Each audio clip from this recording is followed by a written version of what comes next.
I'm sitting on the couch with my wife and kids and just relaxing and watching some funny YouTube videos. I feel a buzz in my pocket and I pull it out and see a news headline pop up. And my heart started racing. It was an article about Elon Musk. I thought, this can't be right. So I dug a little deeper. And next thing I know, I'm about 10 minutes down a rabbit hole of various articles talking about this subject. And my wife obviously could sense something was off. So she said, "Steve, what's going on? You all right?" And I thought, I got to do a report on this. Good evening. This is the Deep Gripping Reality Podcast. I'm your host, Steve, and tonight we're taking a deep dive into something that, quite frankly, should have you a little concerned, or at the very least, paying close attention. A month ago, I sat in front of this very microphone and camera and told you about a new entity called the Department of Government Efficiency, DOGE for short. Not the meme, but the real department. And at the time, I laid out what it could mean, how it might be used, and why it had the potential to completely upend government as we know it in the United States. Fast forward to today, 1 month into the Donald Trump presidency, his second term. DOGE isn't just a concept anymore, it's operational, it's active, and it's making moves at a speed that should terrify anyone who believes in things like transparency, accountability, and oh yeah, constitutional governance. Let's start with the facts rather than sensationalize. January 20th, Trump takes the oath of office. Now, we can't be sure, but he likely signed the Bible after he was done taking that oath, and then sold it for crypto. All kidding aside, even if that's true, before the ink has even dried on the Bible, he signed an executive order officially establishing DOGE, placing Elon Musk at the helm.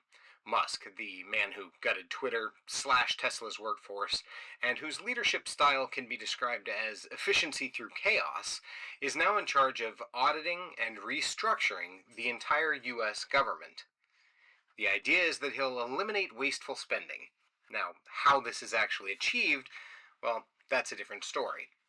January 28th, a memo from the Office of Personnel Management offers a so-called deferred resignation program.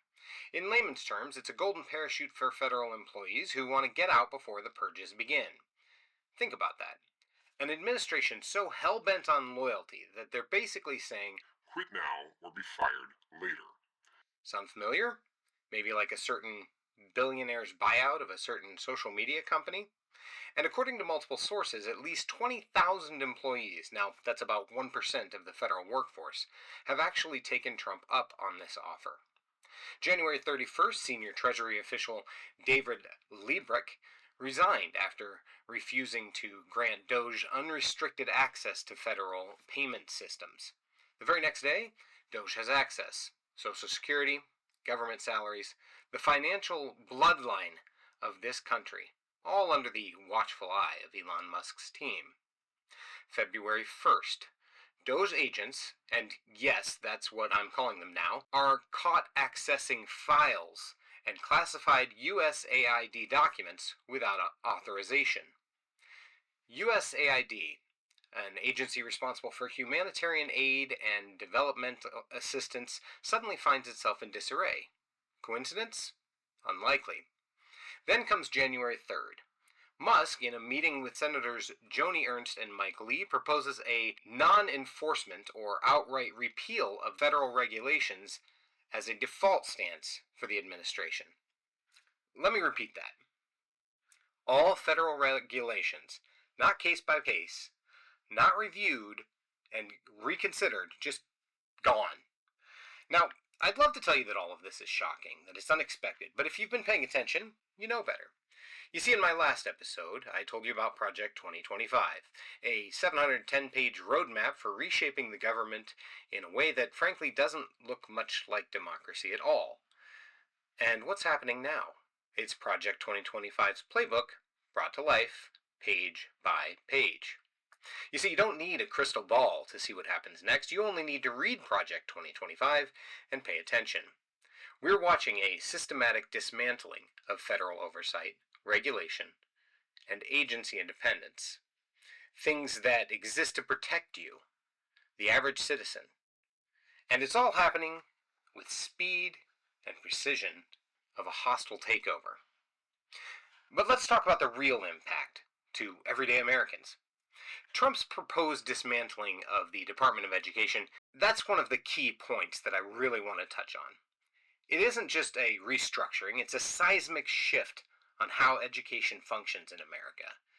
The plan aims to eliminate federal oversight, redirect funding away from public schools, and push education policy into the hands of state governments and private entities. So, what does this mean? It means fewer resources for underprivileged schools, potential rollbacks on federal protections for students with disabilities, and an increased push for privatized education. The American family could soon face skyrocketing costs for schooling, curriculum disparities between states, and an education system driven more by ideology than quality. And the ones who will suffer the most? The students, who are already struggling to keep up in an increasingly competitive world. If the Department of Education is fully gutted, what's going to happen to public schools? If the EPA loses its power to enforce environmental regulations, who keeps our air and water safe? If the FDA is hollowed out, who's making sure medications aren't tainted? These aren't hypotheticals, they're dominoes being lined up as we speak. And here's a fun little historical footnote for you. The last time a Trump administration slashed public health infrastructure was 2018. The Pandemic Response Unit was disbanded. A year later, the CDC's presence in China was reduced, and a year after that, COVID-19.